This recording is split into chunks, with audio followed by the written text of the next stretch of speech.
Hi friends, welcome to Sriram cookings and blogs. ఈరోజు వంట మా అబ్బాయి పెద్ద అబ్బాయి చేశాడండి. అది హెల్త్ బాగాలేదని బాబు చేశాడు. హాయ్ మనం ఏం చేస్తున్నావు? వడల పులుసా?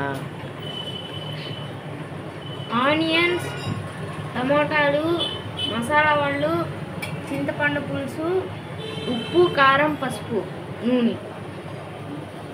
స్టవ్ ఆన్ చేసుకొని ప్యాన్ పెట్టుకొని దాంట్లో ఆయిల్ వేసుకొని పోపు దినుసులు అన్నీ వేసుకొని ఫ్రై అయిన తర్వాత ఆనియన్స్ వేసుకోవాలండి.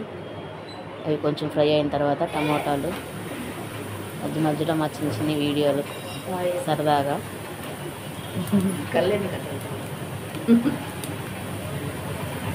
నాకు అన్నిట్లో హెల్ప్గా ఉంటాడండి మా పెద్ద అబ్బాయి.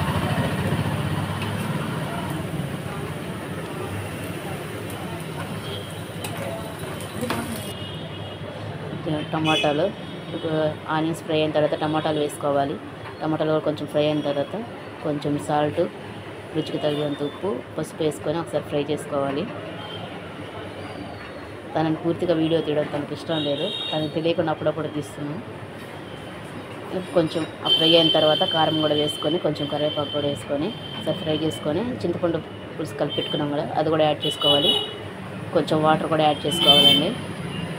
ఇప్పుడు ఇది కొంచెం మరిగిన తర్వాత వడలు వేసేసుకోవాలండి. ఏం చేస్తున్నావు? సర్వ్ పెట్టుకొని రెడీగా ఫోటోకి ఒక ఫోజీ.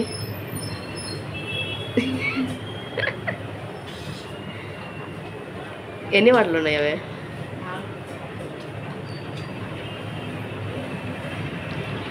ఫోటో తీచా? ఏ వడలు చూపించు, ఫోటో పడిపోతాయి, జాగ్రత్త కింద. ఇంకా సరే అయితే ఇంకా కూరలు వేసేద్దామా? ఓకే అండి. ఇప్పుడైతే పులుసు అయితే మరిగింది. ఇప్పుడు ఇందులో వడలు వేసేసుకున్నాం. వడలు దించే ముందు వేసుకోవాలండి. పులుసు దించే ముందు వేసుకోవాలి. ముందుగా వేసుకుంటే వడలు పులుపు ఎక్కిపోతుంది. దించే ముందు వేసుకుంటే బాగుంటుంది.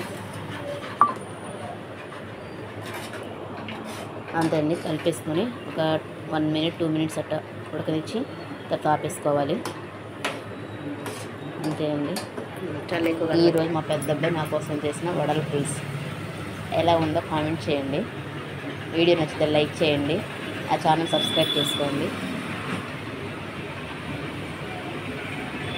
అంతే అండి. టేస్టీ అండ్ సింపుల్ వడల పులుసు.